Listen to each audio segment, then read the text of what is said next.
Okay, so good morning, everyone. Welcome to this Workforce Wednesday webinar. My name is Kirsten Bayer with the Illinois Center for Specialized Professional Support at Illinois State University. I know it is quite the mouthful, very long acronym. We're full of acronyms over here. And I will be your moderator and technical support for today's session. So if you have any questions, comments, or concerns during the session, you can feel free to reach out to me via the chat. You can also reach out to me via email, and I will put my email in the chat momentarily for you. Today, we're going to be continuing our trauma series with the Illinois Collaboration on Youth, or ICOY. And we are joined by a different trainer today, Hashima Mance, and she is from Jocelyn's team. She's going to be doing today's training. Jocelyn is off celebrating her birthday, so best wishes to her.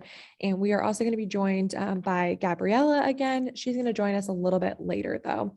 So today we're going to be discussing trauma-informed supervision. But before we dive into the presentation, I'm going to do a couple of our housekeeping items. So we are on Zoom webinar, so you do not have the ability to unmute yourself. It's a little bit of a more controlled platform. And so we do have the ability to unmute you though. So there will be pauses and optional opportunities throughout the presentation where Hashima or Gabriella will pause and we'll have time for questions and answers live. So we will have the ability to unmute you. So if you do have a question where you want to unmute yourself and ask live, you can feel free to raise your hand. Otherwise, you can feel free to participate throughout the session via the chat or the Q&A, and we will be monitoring that, and I will be prompting those questions to Hashima as those come in.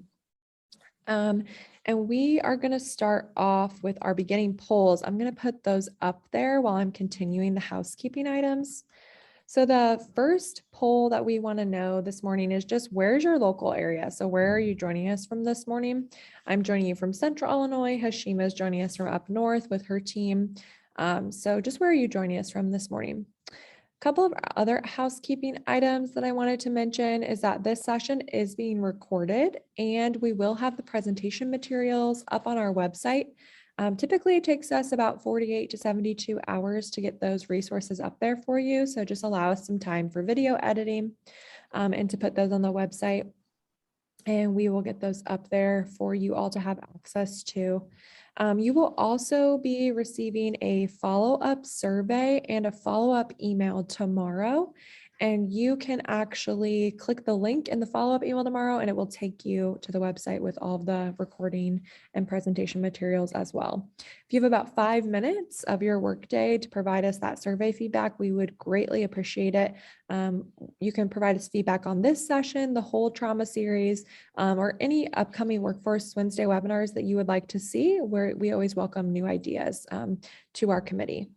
I'm going to end that poll, share the results. Most of you are joining us from up north, but we do have some of you from Central and Southern Illinois as well. So welcome everyone. Thank you for taking the time out of your morning to learn with us. I'm going to put up our next poll. We have which partner do you best represent? So I'll put that up there. And as you're answering that, I also wanted to just note that we do have the live transcription or live closed captioning on for everybody. If you need this for accessibility reasons or just for note-taking purposes, I like to have it on for note-taking. You can feel free to turn that on. It's on your Zoom toolbar at the bottom there. Also, Kirsten, I see someone had their hand raised. Yes, they said they cannot hear us. That would be a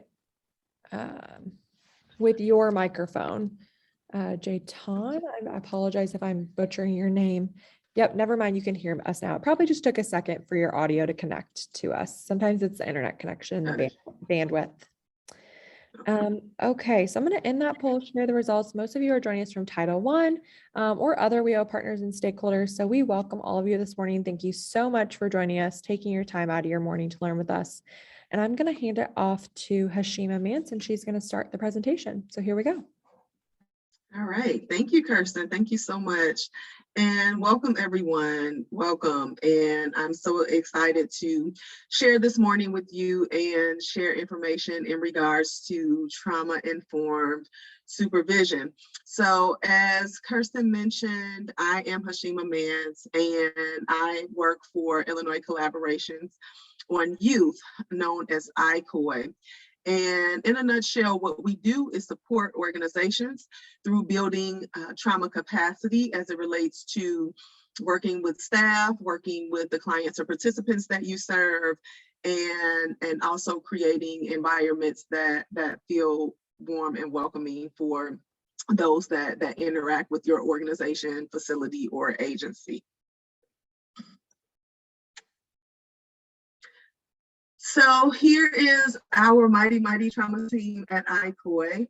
So as you heard earlier, Kirsten mentioned Jocelyn, who has been presenting this training out today, celebrating her birthday. So we're missing her today. However, I am here today, Hashima Mance again. And later on, my co-pilot, Gabriella, who is also the third leg of our team, will be joining us later to take us home and finish out the training. I want to start us off with exploring the learning objectives for today. So one, we'll be looking at what trauma is, but more specifically, in what ways it impacts us in our teams and organizational settings. And then two, we'll begin to reflect on and think about, as supervisors, reflecting on our own leadership styles and what that looks like. And in this capacity, we'll be looking at individual responsibilities as we support staff with building resiliency in the face of trauma, or, contributing to the experiences of trauma. And we'll also be looking at the ideas connected to supervisors having the unique responsibility of educating, managing, and supporting staff. And then finally, we'll look at some practical things that you can do in your role as a supervisor to make sure that the support that you are offering to staff is truly trauma-informed and just really fosters the resiliency within the staff that you're supporting. So anytime that we're talking about, trauma and different type of heavy topics like this, we like to start our trainings with a mindful moment. So we're just going to take a moment to center ourselves in this space and reflect.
All right. So again, just wanting to take that moment. I know, with our schedules at times, we can be pulled in many, many different directions. And so as we prepare to move into this material, grounding ourselves is one of the pieces that we like to cultivate and add.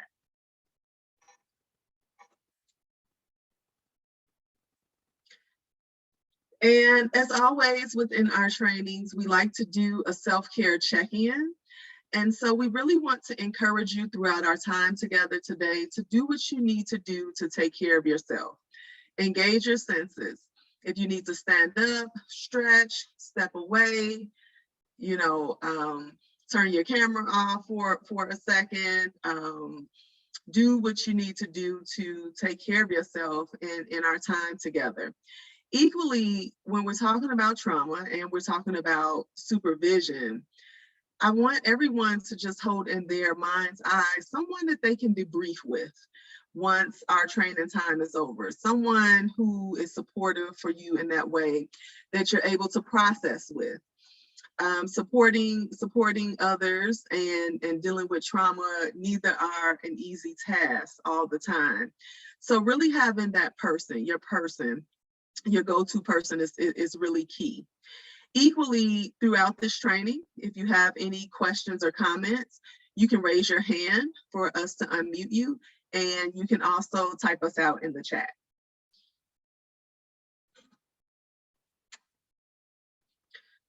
So I want to begin with a group chat where, again, you can type in the chat or you can raise your hand to be unmuted. Why do you as an individual care about trauma-informed supervision? So what are some ideas that come to mind for you when you're thinking about trauma-informed supervision?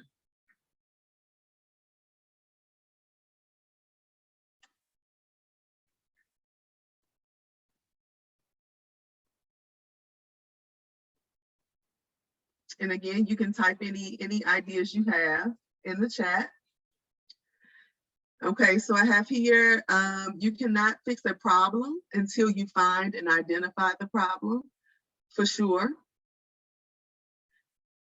I have seen the impact on younger people to effectively execute a plan, stress, making sure that we're caring for those we're leading, for sure. For sure. What about things like supporting retention and, minimizing ideas connected to turnover? Equally, we'll touch on a bit later, the ideas connected to vicarious trauma. Yes, checking on staff and providing support, creating a safe space in the working environment. Yes, challenging when staff are failing due to stress. We are all people who deserve care. Yes, I love that idea, keeping that at the forefront. Creating an environment that feels safe and welcoming to everyone. People who care need care. Yes, they do. I like these ideas connected to, the individual well-being of those that you support. Knowing how to communicate with compassion. As a reminder, we're all going through a different time with COVID. Yes, for sure. We'll touch on that a little bit later. Helps to lead with confidence. Yeah, thank you. Thank you all so much for sharing, your thoughts and ideas connected to, why we care about trauma-informed supervision. In addition to many of these things, equally thinking about making sure that your staff are feeling seen. Are they feeling heard? Are they feeling safe to share their concerns? Are they feeling open to process something we'll be talking about later, compassion fatigue or burnout? Are they feeling open in that way? So we're gonna watch a quick video about supervision and put some context to it as we move forward.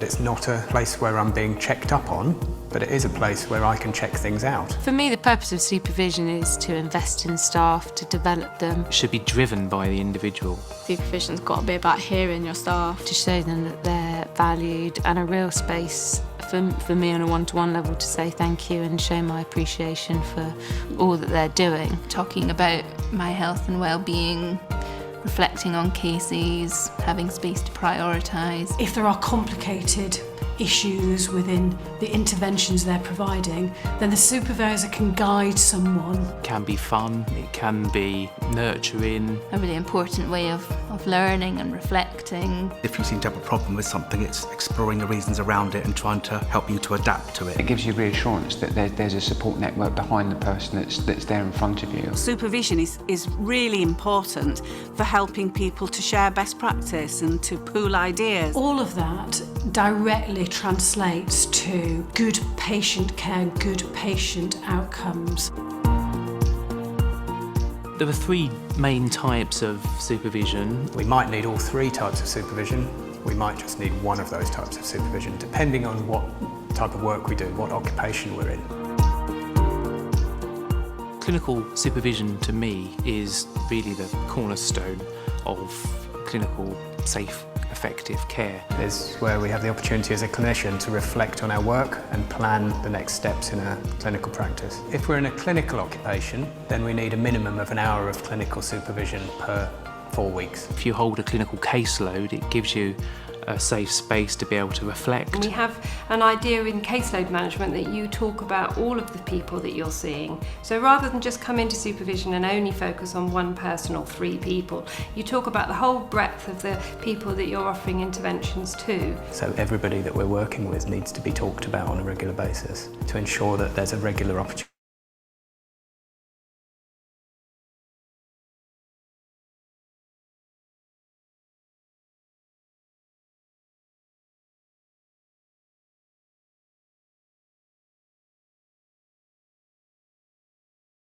About disengagement from the service. And in my daughter's case, where she can't speak for herself because of the learning disabilities that she has, it's so important that practitioners read notes and discuss her case and talk about what's worked for them and what might be tried, because she can't say it for herself.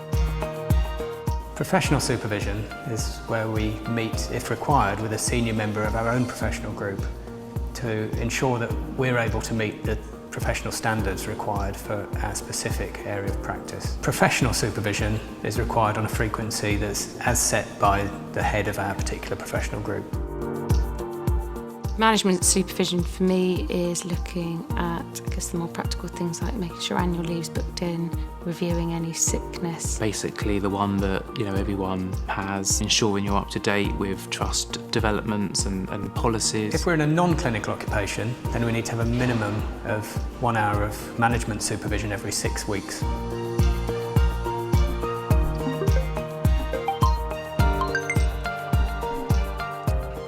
We all need to have a supervision package, an agreement about what supervision we're going to be getting from whom and when. Ensuring that all of your supervisory needs are met. Within our supervision package, there's a number of elements that need to be covered, and we need to be clear where those are covered. How all of those needs are going to be met, by whom, when, how frequent. And it needs to be realistic, in line with what the organisation can provide, and it should be reviewed at every appraisal. My approach to everyone's supervision is quite different, but for me it's really important that they feel comfortable and they come in and they feel valued and they feel empowered, because that's a nice feeling for anyone. Supervision is an interactive process. And so it should never just be received passively. Most of the time we'll try and take it off the board, so you've got that change of environment. They come in and they're looking forward to it, and it's their chance to debrief and it's their chance to really think about them and feel invested in. I do look forward to supervision. I even look forward to appraisals, because I think it's all about me, really. It's all about my learning, my development. When we're supporting people that are working in a situation where they're using their own life experience in a work context, we have more supportive supervision to look after people's needs. That's really important for my colleagues who are peer trainers and peer support workers. I think when you're working in the community, one of the other advantages of supervision is it's a chance to come together with somebody else and reflect on work that you're probably doing in isolation. Because I work in the community, do a lot of lone working, sometimes it's just good to have someone to sort of discuss things if I'm not quite sure about something. I really value that time of just reflecting, sort of taking stock of where I am. But I also really value the relationship with the supervisor. Gets me really excited. I had a really touching supervision yesterday with someone. Just felt really exciting leaving that room, knowing that somebody had felt they were valued and did feel like they had lots of exciting ways they could improve the service user care, and I think that's priceless. Last Friday I was just generally stressing about things and I just gave my supervisor a ring and went, and she said, do this and that and you'll be sort of sorted.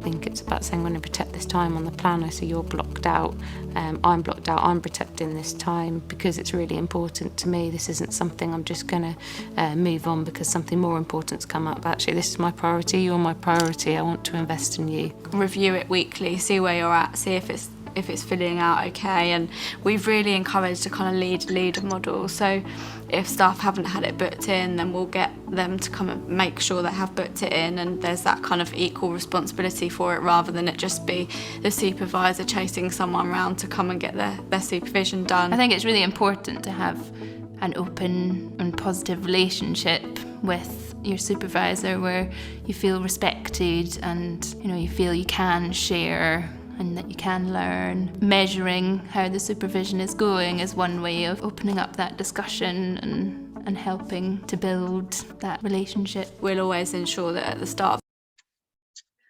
So I'm gonna stop the video there. And as we move forward, one of the things that I want you to be reflecting on is what has been a part of your supervision package. And as you reflect today, what would you like to add or shift, or what would you like to see become a part of your supervision package as you move forward? I'm just reflecting on, someone said in the chat, we're all navigating something different right now as we're 2 years, into the COVID-19 pandemic.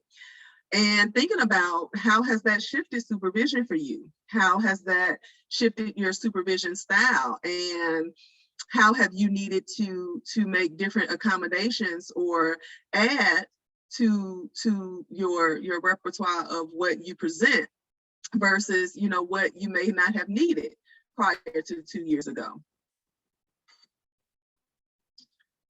So now we're going to move into our 4 R's of trauma-informed supervision.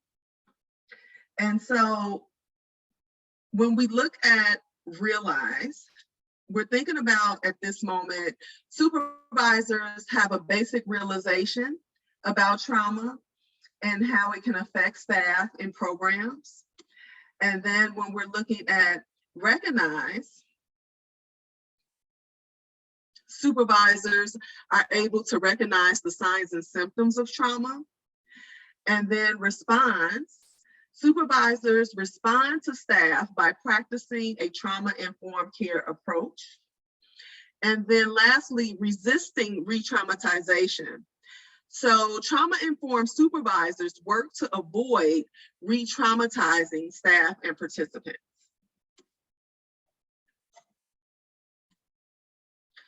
So with that said, we're going to move into our first R of trauma-informed supervision, which is realize. And in trauma-informed approach, all people at all levels of the organization or system have a basic realization about trauma.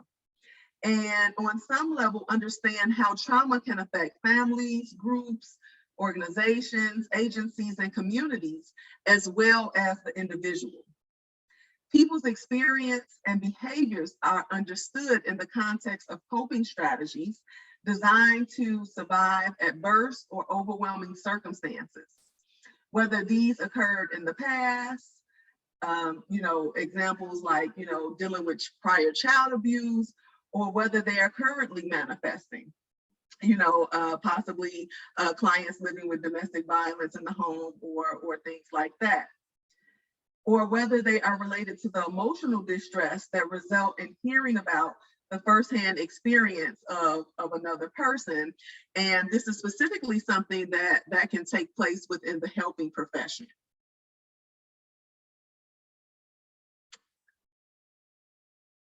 So how trauma impacts the organization. So here we're looking at a trauma lens informs our understanding of supervision in several ways. So supervision should be structured in a way for staff to gain support, debrief about their work, and advance their skills and knowledge. When operating from a trauma lens, supervisors should also support professional growth and encourage learning opportunities. And, it really is critical for organizations to create a safe space for meaningful and sometimes those difficult conversations, and to really look at many times the impacts of vicarious trauma. So here, when we're looking at compassion fatigue, it refers to the physical, emotional, and spiritual fatigue or exhaustion that takes over a person and causes a decline in their experience to feel joy and to care for others. So, just thinking about the staff that you support, have you experienced a staff who has really struggled with compassion fatigue over time? And then within the helping profession, on many levels, we're all susceptible to the ideas connected to vicarious trauma, which refers to the cumulative effect of working with people who have survived traumatic life events or experiences. So, in thinking about over time, the staff that you support, and even yourself as a leader or a supervisor within your organization, when you're hearing your staff talk about these different stories and you're supporting them and processing it, have you ever come to a crossroad of feeling or dealing with vicarious trauma? And how did you handle each of these? How have you handled compassion fatigue or vicarious trauma? And so, many of the ideas that we definitely talked about earlier as it relates to providing those comfortable spaces, making sure that staff feel seen, heard, and understood. And equally, ideas connected to the open door policies. So now we're going to look at naming workplace trauma. So what have you done as a supervisor to identify and address one of these workplace traumas?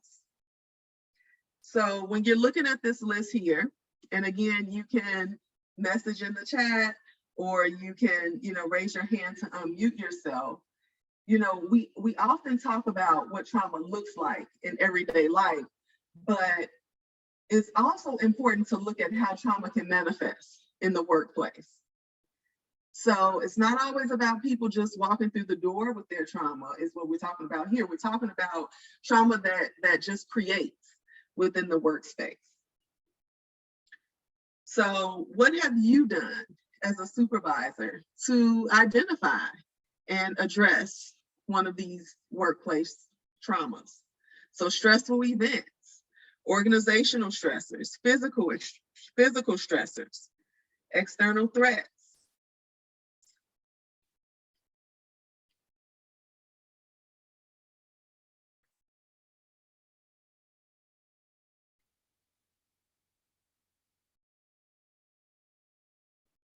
So as we're thinking about these concepts, as I mentioned, we must take a systems approach as it relates to these four ideas connected to trauma, and really recognize that trauma does not only take place, just out there in the world, as I just mentioned, or solely just in the lives of our clients, but it's happening within the workplace. It's happening there as well. And so again, as someone mentioned, together as a world, we're experiencing the COVID-19 pandemic. And it's really impossible not to consider how that is taking effect within people's working lives, within the workplace, within the organization. So we have in the chat, our organization has continued to accept a hybrid work schedule. Remote workers check in regularly to stay connected. Thank you. Thank you so much for sharing. And equally, you know, just wanting to ask, how has the organization supported and accommodated staff through this experience?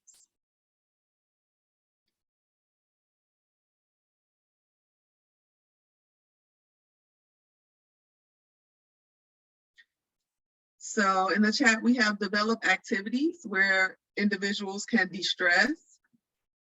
Yes, that's a very good way. Thank you so much for sharing that. Because, you know, I think that when you have activities where people can really distress, it really supports in the mental health, you know, and the mental health issues that have really manifested specifically in these last 2 years. Hybrid work schedules.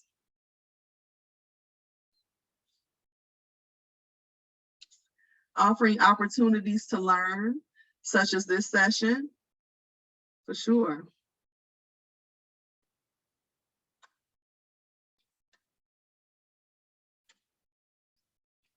All right, and I just want to say too, you know, as I'm putting questions out there, it's never too late to answer or respond to them. If something comes up to you later, just always know that you can send us a message in the chat. You know, we always want to hear from you and connect.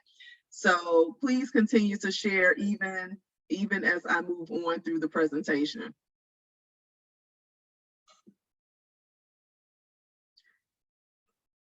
So now we're going to talk about different supervisory styles. And hold on, we have someone in the chat that says, we have theme meetings to engage and encourage teams. Team bonding, we encourage staff to step away, go for a walk. I meet with them individually and offer resources for them to de-stress. Thank you so much for sharing that. These are very, very key tools to support staff with. And, you know, I love the ideas of the tools that, you know, are being offered in the chat that are transferable, you know, where people can, you know, equally support their clients or their program participants in the same way. And equally, many staff will take these tools and support themselves and their families in the same way, which will help them to show back up in the supervisory relationships even that much more stronger. So thank you for sharing. I definitely love these ideas of teaching, you know, interactive ways to support self while equally supporting others. How to treat each other affects the environment and the people being served. Keeping an open door between supervisors and staff, even in a remote or hybrid work environment, is important. Yes, so for sure, so that is for sure. Having that open door policy is definitely key in connecting with staff and making sure that you're continuing to keep that line of communication open where they are feeling seen, heard, you know, and understood. And equally, you know, I know most people may have supervision days or times and things like that, but one good idea too is to, you know, where you can within your schedule having, you know, open supervision hours. You know, I don't know, it may be 1 to 3 on Friday, where people can just really kind of drop in and offering those additional supervisory times so that people feel that additional supports as they're navigating the difference of being in person 100% and now, you know, this long-standing time of being hybrid. So moving into the supervision style. So the first style I want to talk about is the authoritarian supervision style. So in the authoritarian style, you know, we're talking about absolute power, you know, and really wanting everything done according to the directions that have been laid out. And then we have a more laissez-faire style. And this is also known as independent supervision, where under this type of supervision, it's really maximizing freedom to allow the supervisee to move and handle things the way that they see best. And then you have the democratic supervision. So this supervisor acts according to mutual consent and discussion. So this supervision style is all about the buy-in. And then the bureaucratic supervision, it really looks at certain working rules and regulations and how they're laid down by the supervisor, and all the subordinates are required to follow these rules and regulations very, very strictly. So when you look at these different supervision styles, thinking to yourself in this moment, does any one supervision style really speak to you? Have you had to kind of mix them up, depending on what the situation called for, or what a certain staff member may call for? Or are you kind of a stickler for just sticking to your specific style? I know for me, when I was in a supervisory role, I pulled from most of these styles, depending on what was needed. Sometimes we have to adhere to certain deadlines and contract guidelines. And so that brings forward the more authoritarian style. And then equally trusting the people that work for you, and knowing that they have been hired for a reason, and allowing them the ability to have that laissez-faire, more democratic buy-in type of style, so that they equally feel empowered within the supervisory relationship. So we have in the chat, our organization implements one-on-one debriefing with supervisors weekly for remote workers, as well as open door policy.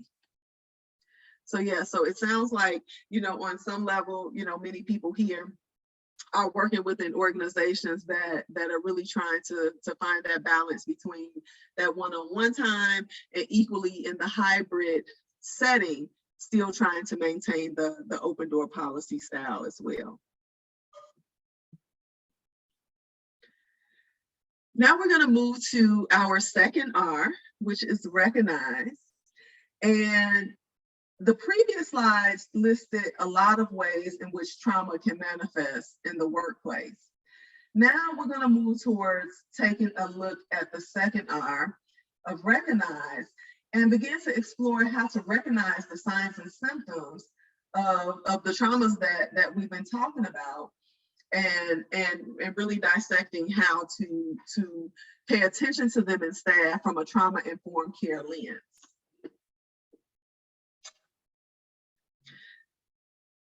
So I want you to type in the chat, what do you struggle with as a supervisor?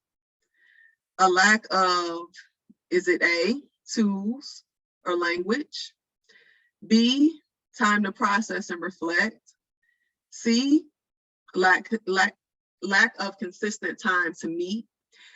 Or D, having your own supervisory support? Or I know E is not there, but just tossing E out there, is it something else? Okay, so we have some people that are struggling with C and D. I see A. I'm seeing quite a bit of C and D. Okay, we have a B there. All right, for my person that said E, definitely please, share in the chat, what is your something else?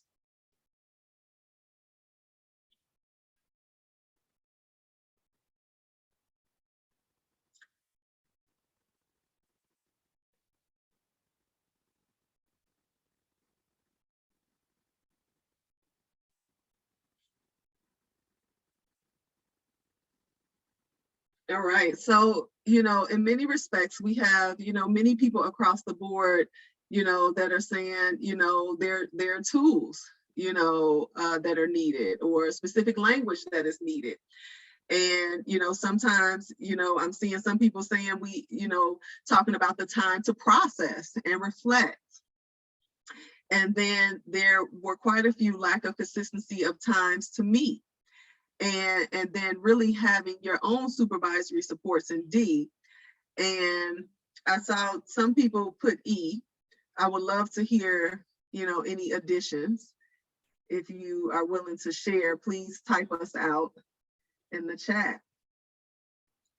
So thank you all for sharing. And as we continue to move forward, and you think about these pieces that you're struggling with, as a supervisor, and these different things that you lack, what have been some of your reflections to create a different narrative? Or if it's tools, building out tools, if it's time, what does that look like?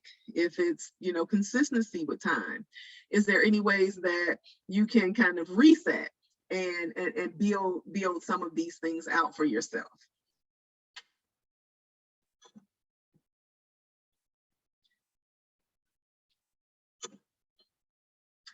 So now looking at preparing staff and what it requires. So in thinking about your organization, your agency, what are some processes or tools that you use within your organization to screen for symptoms of compassion fatigue or vicarious trauma among staff? So one thing about compassion fatigue and vicarious trauma, we may not always know it's happening until it happens, even us as individuals when we're experiencing it. But equally, how is your organization monitoring and maintaining a way of connecting to what the climate or the temperature is when we're talking about things like compassion fatigue and vicarious trauma amongst the staff that you're supporting? And when we're also looking at ideas connected to providing an emotionally and physically safe space.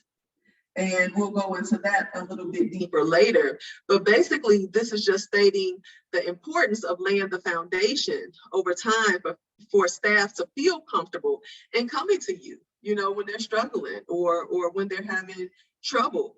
And a lot of times, again, you may have staff who don't know how to name what they're experiencing, and they're just sharing symptoms.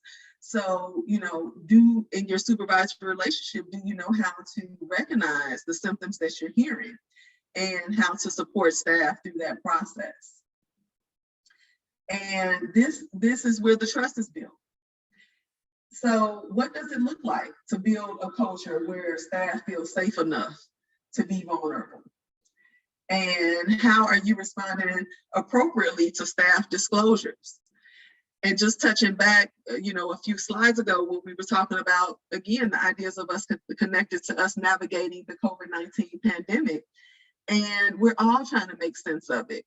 And on some level, if we're willing to acknowledge it, we're all stressed, and just in worry or concern at certain times. So in the midst of supporting ourselves, equally, how are you supporting staff to navigating, and equally planning ahead and opening to the implementation of supervisee feedback?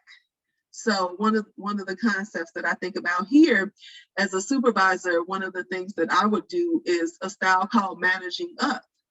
Because really, as a supervisor, I think we should always desire the ideas connected to growing and continuing to grow as a supervisor. And because our supervisees are the ones who experience us, they really have something to share on a deeper level than maybe someone who is actually supervising me. So I think it's always good to take time, even if it's just a couple or a few times a year, to really hear from your staff as it relates to how are they experiencing you as a supervisor, and just really taking those ideas and reflecting on it and seeing how you can grow and strengthen within that relationship.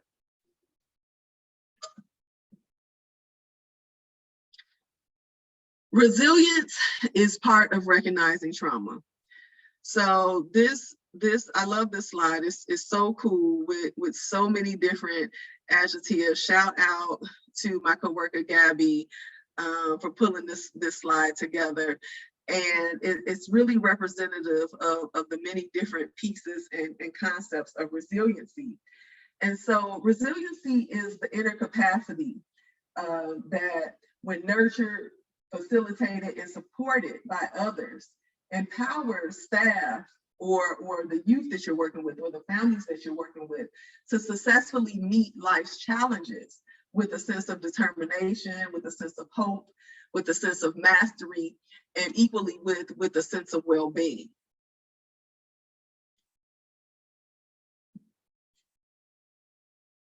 Thank you. So when you look at the different words within this slide deck here, you know, what stands out for you as it relates to your own resiliency, how you have supported your supervisees, and equally how you have supported them through supporting program participants. So just to name a few, you know, teamwork, visionary, flexibility, learning, processing, empathy, flexibility.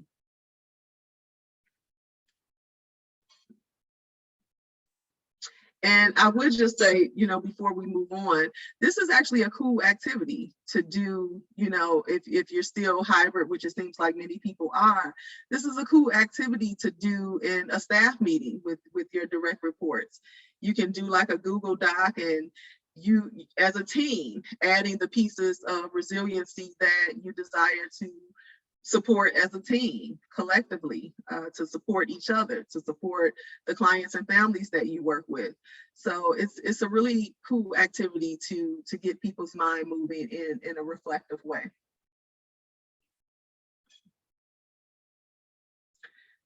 So I want to open it up, and I want to ask, in what ways are you currently fostering resiliency in your staff?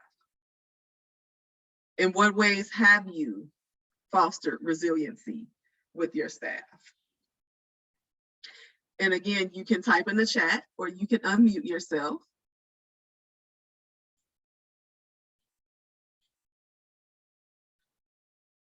But please share with us, you know, any tools that you have used. It may be a support to someone else along the way.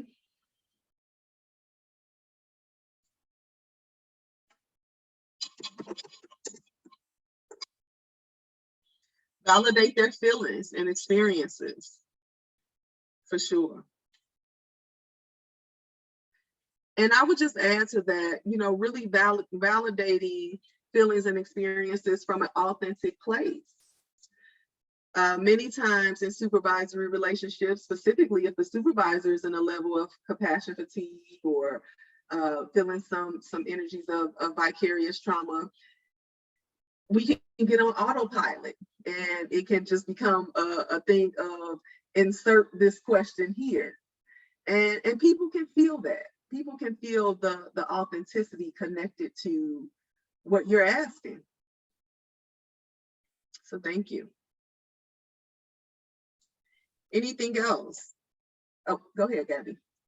Hi, all. I just wanted to join in and also just, you know, I really enjoy talking about resiliency because it's really what bounces us back from burnout, vicarious trauma, and just dealing and adapting to new changes in our work environment and even just in our day-to-day life, right? And when I think of resiliency as a supervisor, I think of also in what ways am I also taking care of myself, right? Because in order for us to provide support and empathy and sympathy to others, we really have to take care of ourselves first. And so I see here, you know, in the chat, I saw the checking in and the talking about our feelings. And I think that's very critical because at the end of the day, we're all humans. And we all, regardless of our title or position or the work that we do, we still carry all the responsibilities that come within our day-to-day life, whether we are parents, whether we are sisters, siblings, you know, friends, like, and I really think that for us as supervisors and leaders, we really just need to really come to terms and say, sometimes we are having hard days, sometimes we are not being ourselves, and it's okay for that to happen. And so now let me take a step back and let me take care of myself, so that then I can come back to a better place, both emotionally and physically. So then I can empower my staff, right? So then I can really attend to this relationship that I'm trying to build with my staff members and with my colleagues. And I want to create that emotional and psychologically safe space for myself, so that I can also lead and model it to the rest of my staff. So I just wanted to say that, because I really, really love resiliency, and I love this part of this presentation. And of course, when I think about resiliency, I also think about the self-care aspect of humans, right? And how are we taking care of ourselves? How are we, making sure that we have our toolkit ready, so that when things are tough and when we're struggling, we have that toolkit and we have our support system, and we're modeling that for the rest of our staff members. So that's all I really wanted to say. And I know there's a lot of great conversation too in the chat, so I'll let you highlight some of that, Hashima. Yeah, thank you. Thank you so much for sharing, Gabby. One of the great things that is echoing to me within the chat is it is okay to not be okay. It is definitely okay to not be okay. And I love to hear that, because as I work with different staff and have connected with different staff, many have echoed that they didn't feel okay to not be okay. So to hear that is so empowering to me. And I saw some ideas connected to, working together as a team, being sensitive, to and providing resources to people, and supported, make sure people feel supported and not weird about feeling not okay. Yes. So true, so true. And, again, we have these tools, and, I just really want to charge everyone with thinking reflectively, how are you executing these in a very authentic way? And even on the days that you're struggling and still have to support people, or days that you are not okay, I think it's good for staff to have that level of transparency at times, so that they know it really subconsciously and unconsciously gives them permission to not have to feel like, okay, I'm going to meet with my supervisor, I have to have it all together. And I think having those real human interactions, human to human interactions, is definitely powerful within the supervisory relationship. I give myself permission to know that it is okay to not feel okay. Yes, I love that. It's so much power in connecting with your staff, and echoing the ideas of, we're not gonna be okay every day, and that's okay.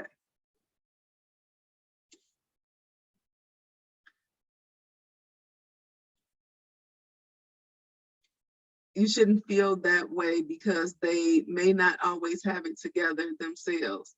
Yes, that's true. They may not always have it together themselves. So true. And that includes the supervisor, and it's so, okay again to, as the supervisor, say, this might not quite be my day, but we gonna navigate through it.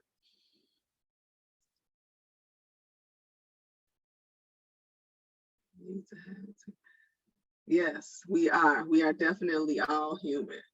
Thank you. Thank you all so much for sharing. So looking at our protective roles. So one, supervision offers practitioners the chance to debrief and explore alternative perspectives. And also critical strategies in helping practitioners to address challenges and to prevent and to avoid the ideas connected to vicarious traumas. Serves as a buffer And here we're talking about looking at staff retention, something we talked about very early on in our time, that staff retention and reducing turnover. And just thinking about your own organization, when you see large turnover, you know, I've seen it both ways. It's on one hand, you might have an organization that really doesn't acknowledge it or really doesn't give it attention. And then another organization might use it as a marker for, okay, something's happening here. We need to do something different. So, you know, thinking about your own organization and how are you paying attention to retention and reducing turnover when you see turnover happening within the organization relatively quick. Identify and address capacity needs and demands, not just tasks, but partnership. I think this goes hand in hand, Hashima, with what we were just talking about, right? Which is like, we have to take care of ourselves as supervisors, but we also have to take care of our team, right? Yeah. We have to look for one another. When we've had here at ICOY, we've had very honest and real conversations where we say, you need some time off. You need to take the rest of this afternoon to really focus on yourself and come back tomorrow recharged, right? And this is not, we come from a place where we care about you and we want to see you be okay. And we're just having these honest conversations, right? Because burnout is real and it has led to turnover, right? People start quitting, they can't handle the stress, they feel overwhelmed.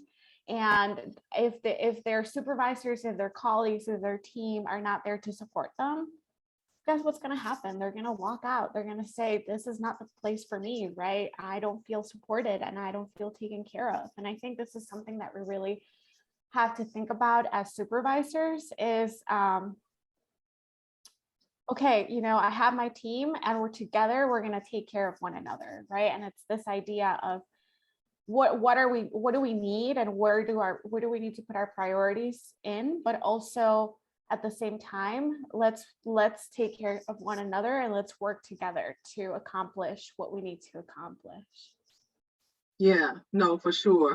Thank you, Gabby. And here in the chat, you know, we have someone that says sometimes it's hard to know that the supervisor's feelings or what the supervisor is going through is important or cared about. And so true. You know, in getting lost in supporting others, you know, it can seem as though it gets lost. However, in the supervisory experience, sometimes, you know, we have to take a step back, stop and give ourselves what we're so freely giving away to those that we're supporting. And so, you know, here what I think we're talking about is the ideas connected to filling your own cup sometimes. And, you know, specifically when you're in a position where you're supporting so many other people.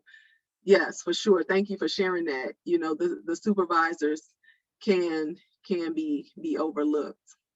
Listen more, less talking. You'll be surprised what you'll discover. So true. Yeah. And I don't know if people here have thought about, you know, even creating supervisee or supervisor community groups with maybe supervisors that you're connected to in your local area, where you all can just kind of lay it all out and share the tools that you're using with the staff and equally using it with yourselves among the group, but really having someone you can process with. So, you know, considering that as well.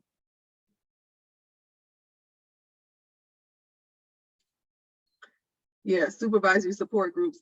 I'm just kind of putting Kirsten out there. I don't know if she can create a thing like this, but she knows who and what and where everybody's from. And so I don't know if she can link you guys up, but you know, definitely something to think about as you all are here in this space and sharing this time with some form of commonality.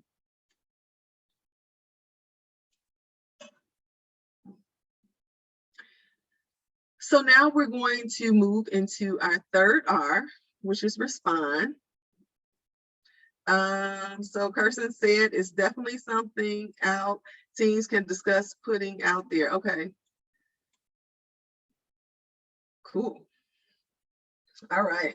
So now looking at our third R, respond, as it relates to trauma-informed supervision.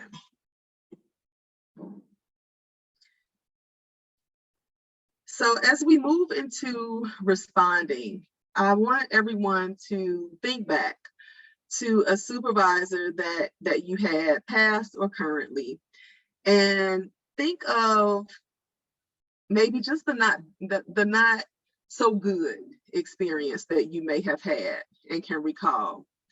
What was it about that experience that made it not so good for you? And if you can, I would love for people to raise their hand, and we can definitely unmute you. I know this response can be, maybe a little longer than you may be able to type in the chat. So, okay, we have here, I think I saw a lack of trust.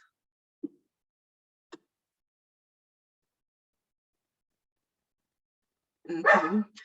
So we have someone who raised their hand. All right, you can go ahead and talk, Ms. Porter.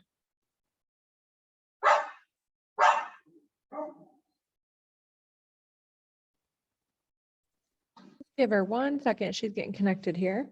Okay. You should be able to unmute yourself now, Ms. Porter. Can you hear me? Yes. Okay. Hi, everyone. My previous experience, I had a male supervisor. I've majority had all male supervisors in my past work prior to come to public health. But this particular supervisor, he was very emotional. So let's just say something, or one of my team members or something didn't do things the way he wanted it done, but it got done.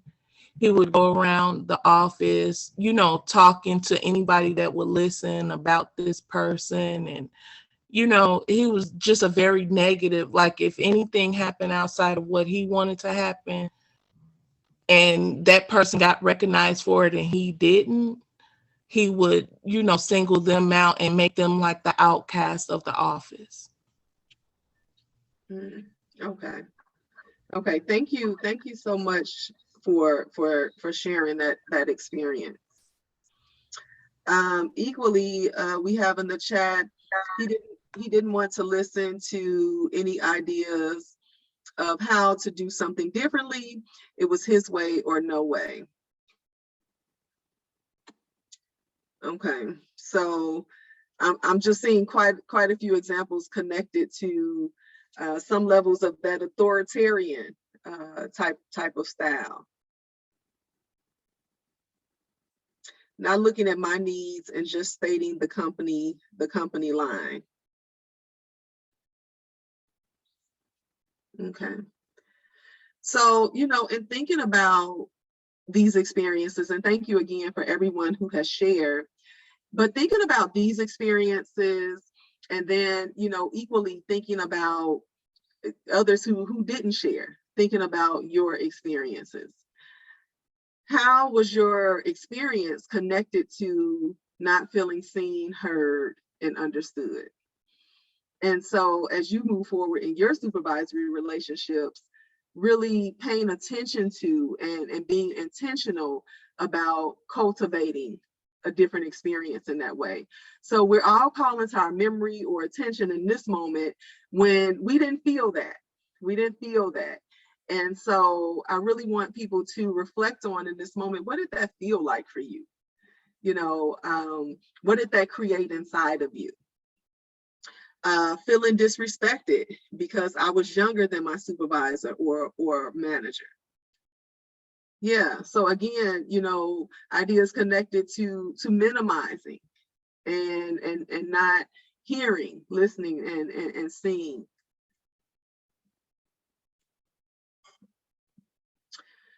So Now I want to take a look at one of the best experiences that you've had, either in your current or former supervisory relationships. And this could be the same supervisor or someone different. What was it about that experience that was positive and stood out for you?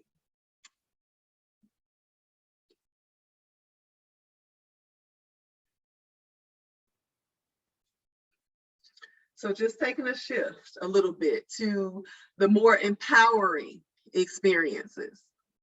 And what was that like for you? And again, if you want to verbally talk, you can raise your hand and we will unmute you, or you can definitely type us out in the chat. So we have being included always makes me feel part of a team as opposed to just an employee. They had my back and stood by me. Another manager I had was awesome. She taught me about the business and gave me tools that have become useful in other positions. Yeah, these are all great examples. Having an open door communication policy, letting me take the lead on projects, empowerment, voice, and choice. Yeah, and many of these concepts that I'm seeing here equally add to the trusting relationship. And on many levels, it sounds like these supervisors trusting you to be able to do what you do and giving you the space to do that. Encourage me to be a leader to new staff, willing to help when needed. Yes, thank you so much. So I would equally put out there for reflection here, how are you intentionally supporting your staff in the same way that you believe you were supported, and just thinking about how much that was cultivated for you? How are you equally working to provide and encourage these things with those that you're working with?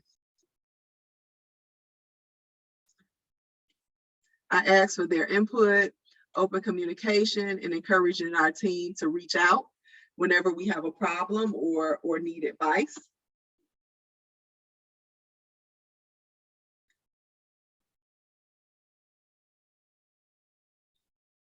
Recognizing that I had a lot to give and encouraged me to grow, which encouraged me to grow even further. Making sure you focus on self-care so that you can raise to your full potential.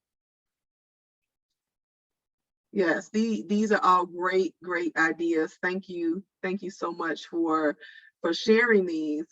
And as you move forward, I do want to charge people with, looking at how you're offering these things that you found so helpful to your supervisory experiences as well. I know many times, the work can get heavy, the pressure can be on, but still remembering to provide these experiences that you felt were very helpful for you.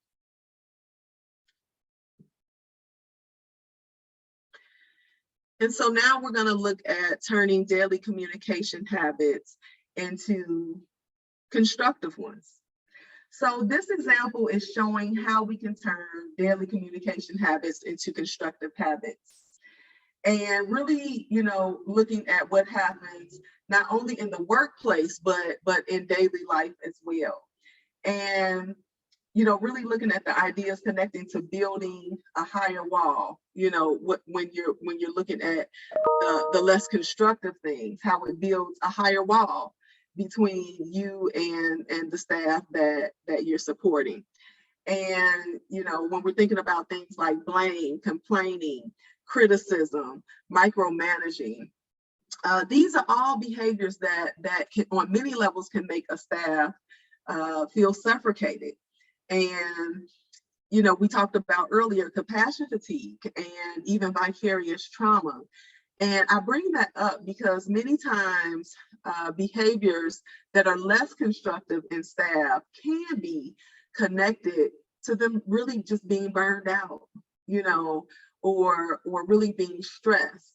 And what can appear to be a negative emotion is really a coping mechanism sometimes to just deal with that long-standing vicarious trauma, or the long-standing compassion fatigue, while still trying to just keep going and going and going.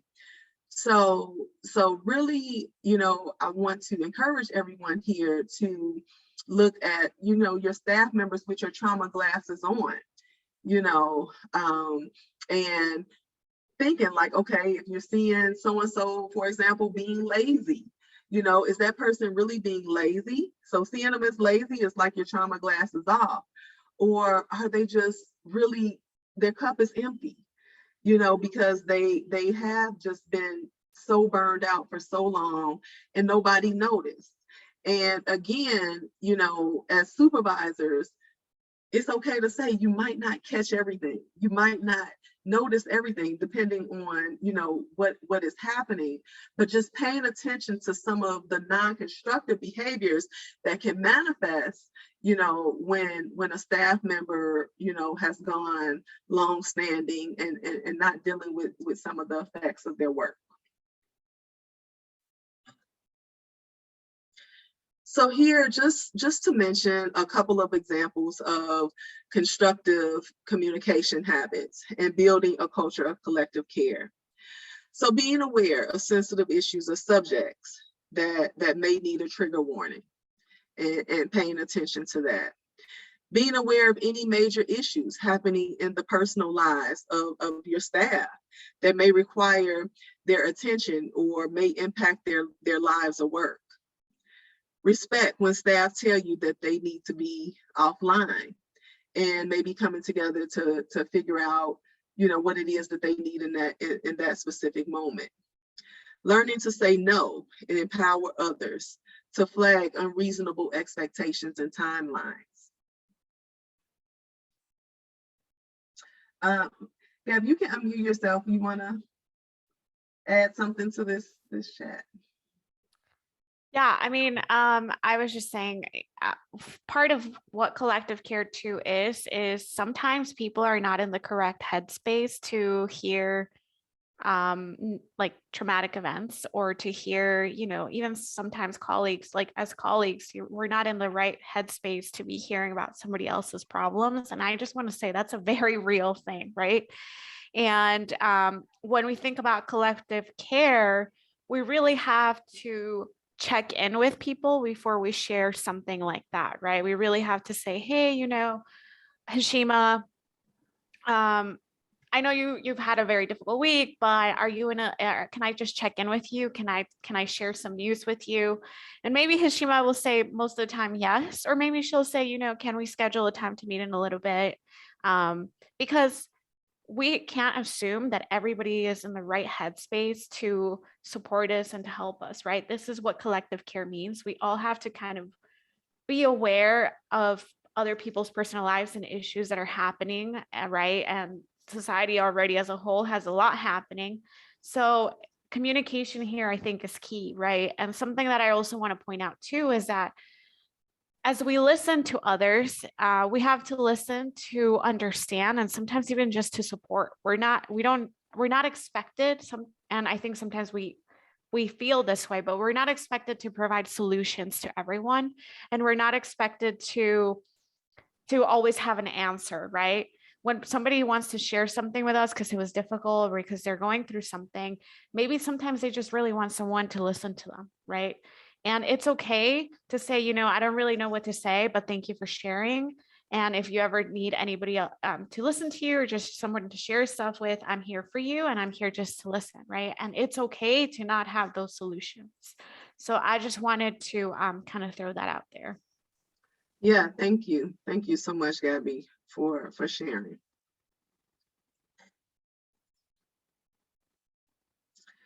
So now we're going to watch a short video before we move into our final R of re-traumatization.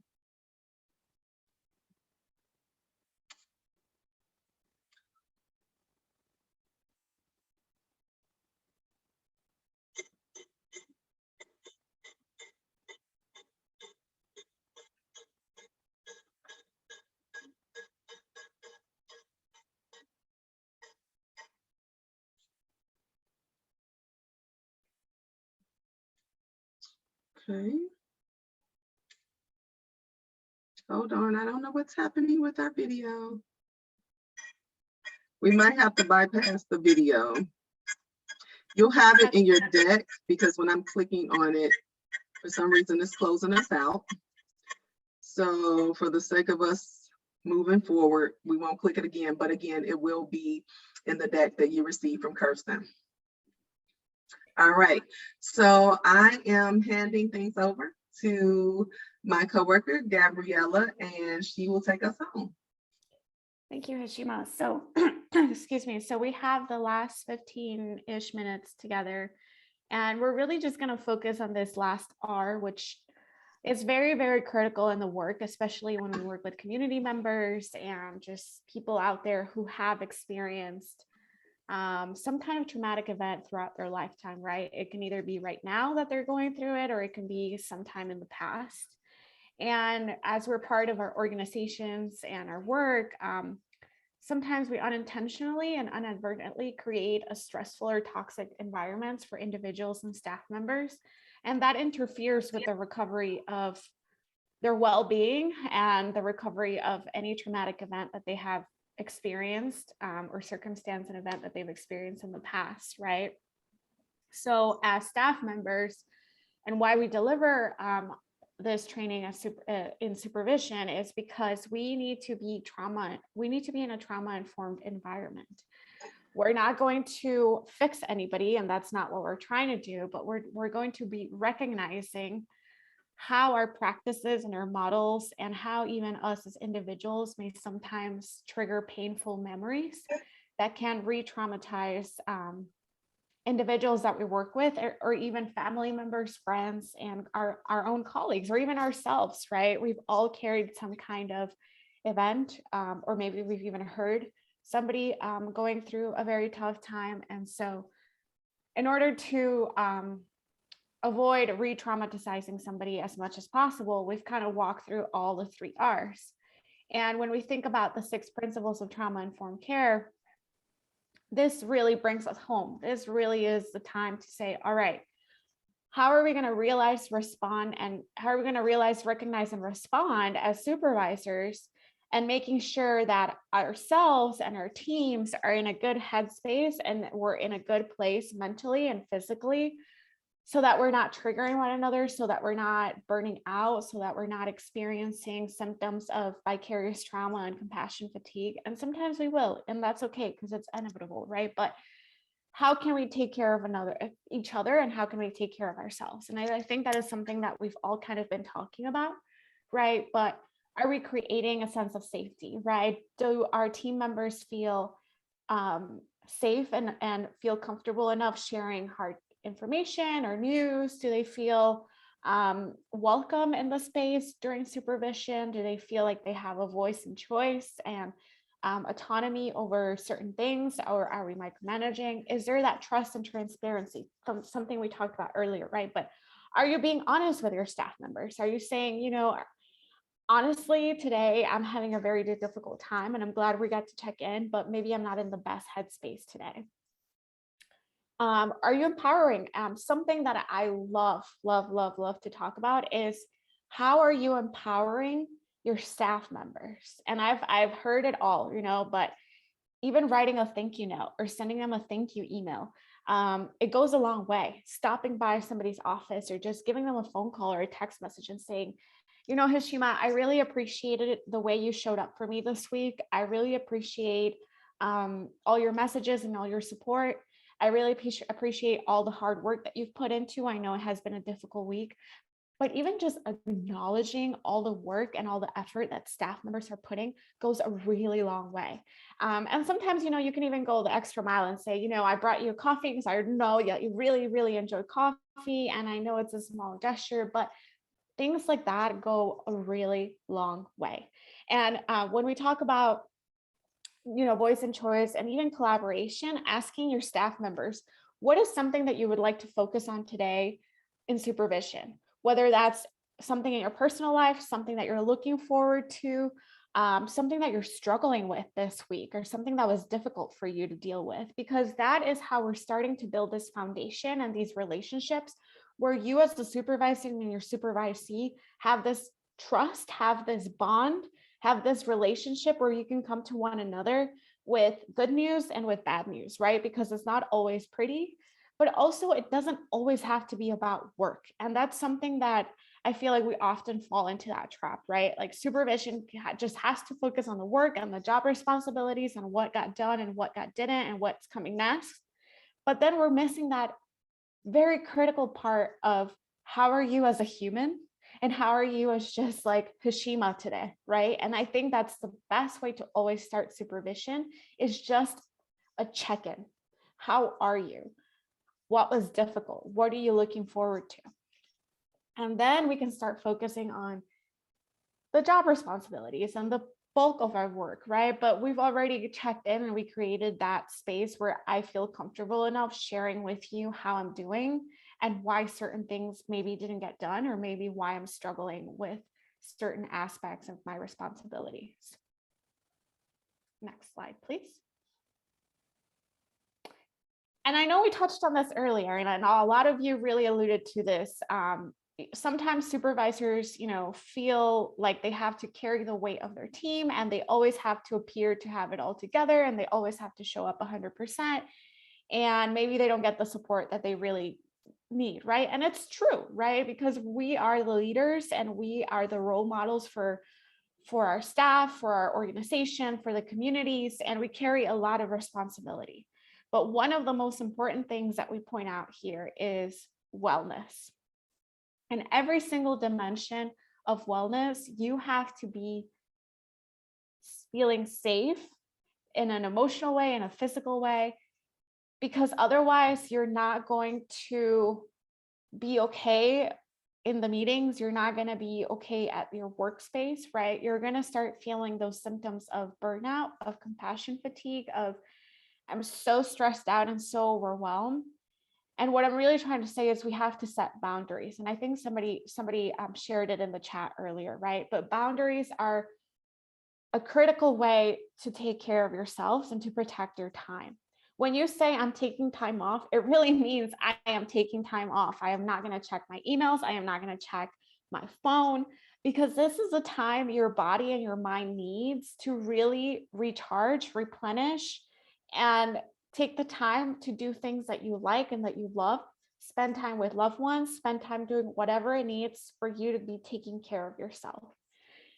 Make sure you're taking your lunch, right? I know that sometimes we are all working through our lunches, or we're eating as we're working, or we're in a meeting, but really taking the time to feel your body and taking that time to just go for a walk, get some fresh air. Work is always going to be there and it's going to be waiting for us. But if you're not taking care of those needs, those basic needs, it's going to impact the work. It's going to impact your behavior. It's going to impact your attitude, right? You're going to become more irritable, maybe more emotional. Maybe something that used to not get to you will now start bothering you. And so you'll start seeing the effects of trickling down into your day-to-day work and day-to-day life if we're not touching base with ourselves, and if we're not checking in and saying, how am I feeling today? And how can I show up for others if I'm not taking care of myself? And I'm going to share a resource in the chat too. It's called the 8 Dimensions of Wellness. And it's and Kristen will also share it out in all the resources that we share with you all. But it's really kind of like a worksheet of a check-in of how I'm doing in every single dimension of my wellness and what are some of the things that I would like to focus on, because I think sometimes we overlook that, right? Sometimes some of us can be really good at our boundaries and say, at 5 p.m. or 6 p.m. I'm really off work. And some of us go back home and we're still thinking about work and we're still opening our computers and we're still going and finishing the work that we couldn't get to, right? But how long can we sustain this kind of lifestyle, right? We've seen it. We've seen burnout. We've seen turnover in the work and in the fields of social services, healthcare, and really just any field of work can really be impacted by the stress and the workload that we've all experienced. Next slide, please. So we really just want to end and leave you all with this supervisor self-care, right? And I've already touched on it too, but don't be isolated. Don't just think that you have to solve it all and that you have to carry all the weight of your organization or of your team.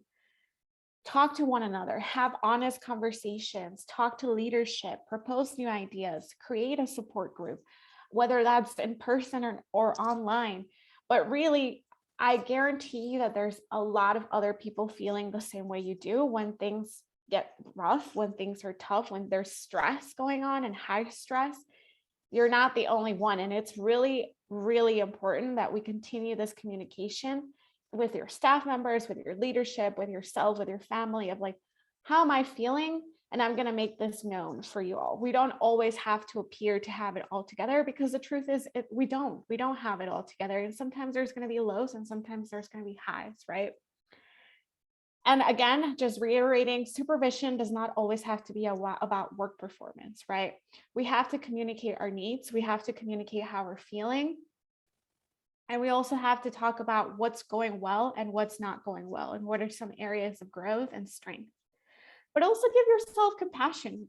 The work requires a lot of patience, a lot of time, and a lot of energy from yourself, right? So give yourself grace. Sometimes we do need to take those days off, and you don't need to take on all the work, right? Rely on your team, distribute responsibilities. Everybody has a lot of leadership and have a lot of ideas that can come together and collaborate. So know that you are not alone. You're not carrying this work alone, because that's why we have teams. And that's why your organization is there to lean on and to say, I am here to collaborate and to work and to learn, but we have to do this together, right? We already have the tools. We have one another. It's just about opening up and having those really, really vulnerable conversations sometimes. So with that, I'm just going to leave you with this kind of reflection, right? But as a supervisor, as a leader, even just as a human being, think about, what are you willing to start implementing in your day-to-day life, in your work, with your family? Think about what you're willing to give yourself, right? Maybe from now on, I will start having supervision, maybe just going for a walk, right, with my staff member. Or maybe we'll start doing group supervision if my organization allows it, and just talking about self-reflections or things that we enjoy doing.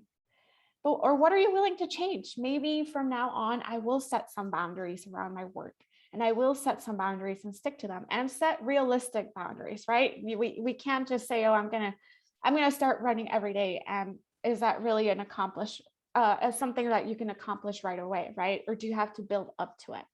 But I leave you all with this reflection, because you're not the only one who's feeling like this. We can all change something about our routines and our work. And honestly, it all starts with ourselves, with doing that self-reflection of, what do I need and what do I need to change in order for me to feel better, so that I can show up for others as well. And with that, we will end here. We're still here for questions. Kristen, I don't know if you want to close us out, but it was really great to be here with you all. I know I joined later on in the training, but Hashima, I don't know if there's anything else you would like to say, but thank you all for joining us this morning. And we are very, very happy to co-facilitate with you all today. Thank you. Thank you again, everyone, for sharing time with us. And have a great day. Turning it over to Kirsten. Yes, thank you so much, everyone, for joining us this morning. A couple things before we close out. We have about a minute here. If you do have any questions, feel free to put those in the chat. We're going to save those. I can always direct those to the ICOY team. Really quickly, I'm going to put the follow-up survey link in the chat. If you have a couple minutes right now and you would like to take it while the session is still fresh in your mind, we encourage you to do so. For that support group for supervisors, that is something that I just spoke with my director that we're actually potentially looking into. So if you have any ideas for that support group, or what that, supervisors support like cohorts would look like in your mind. If you have any ideas, feel free to put those on that survey. There's an option at the very bottom where you can put any additional comments. Feel free to put that there. We do look at those and we'll take that feedback into consideration in the future as something that we're potentially considering. And then I also wanted to put the website where you can view all the recordings if you missed one of the past trauma trainings or really any of our workforce webinars. You can go to our Illinois Workforce Academy website. Here's the website in the chat right here. And the website and the survey for this session will be in your follow-up email tomorrow. So if you don't have a chance to copy and paste it now, don't worry, it'll be in your follow-up email. We'll get this session up with the resources that Gabriella and Hashima have provided us momentarily in the next couple days up on that website as well. So you can send this recording out to anybody else on your team that you feel like maybe couldn't attend this morning but would benefit from it. And I believe that's all I have. I'll put my email in the chat momentarily or right now as well. If you have any other follow-up questions, you can feel free to reach out to me too. And I think that's it. Thank you so much to Gabriella and Hashima this morning for your time and your preparation for this session. And we do have a couple more sessions coming up here, and you can register for those on the Illinois Workforce Academy website. There's upcoming webinars and you can kind of see what we have coming up. We do have our last COVID training next week on the 30th. It's COVID-19 and trauma.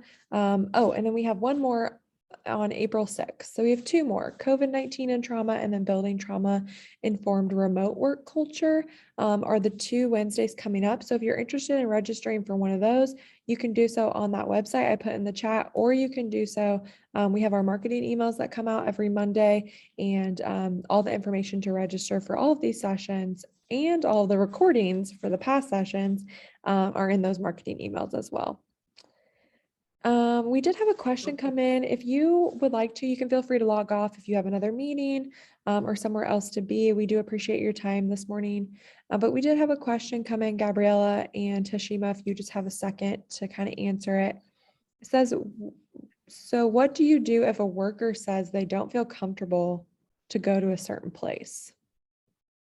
Yeah, thank you so much, Kirsten. I saw that in the chat. So I would say one of the first things is, so it's a teaching moment for the supervisor as well. So I don't know, so one, just taking a step back when you're hiring staff, talking about the ideas connected to, we go into very adverse communities at any given time. We do work within some of the roughest communities within the city, and, you know, really putting that out specifically in the interview process. However, taking a step back, if you have a staff, to your point, that is putting it out there that they don't feel comfortable, then, you know, at that point you can explore certain accommodations. So I don't know, you know, where your organization is in proximity to where this person is going into the community. But one of the things is they can possibly have the families that they're working with to come to the agency or the organization. That's one way. Or, you know, if there's a public place nearby, I've worked with staff who have done that, who just felt more comfortable, let's just say at the local McDonald's or, you know, the library, or things like that within the community of those families that they're working with. So I'll hand it over to Gabby too, but those are some of my thoughts about that. Yeah, I mean, I'll just echo what you said, Hashima. I think if it's a new staff member, or even if they're not a new staff member, but making sure that the expectations were clear since the beginning of, like, you know, here's the communities we work with, this is part of the job responsibility, because that is not something that's just kind of thrown out there and new, right? But also at the same time, really exploring what about it makes them feel uncomfortable, and what are some ways that you can make them feel ease, or I guess hear out their concerns too, because that is where the listening and the support piece come in play, right? Sometimes we may not have the solutions right away, but even just sitting down and listening to this individual's concern goes a long way, because you're not just shutting down their ideas or you're not dismissing how they're feeling, but rather you're taking in their input and really just working through that. And you can even share that out too with other supervisors or with other leadership staff and say, you know, how can we address this? Because this can come up again, or this can show up with any different departments of our work. And then to that point too, with Hashima, it's like, how can you collaborate with the team, right? Like sharing best practices, like maybe getting together that group or that team together and say, you know, how do you deal with these concerns, or how's your experience shaped what you're going through or the work that you do, and how do you overcome any challenges? Because I think there's a lot of power too in sharing experiences and even sharing best practices, and that will ease up a little bit about maybe the concerns or the hesitancy from different staff members.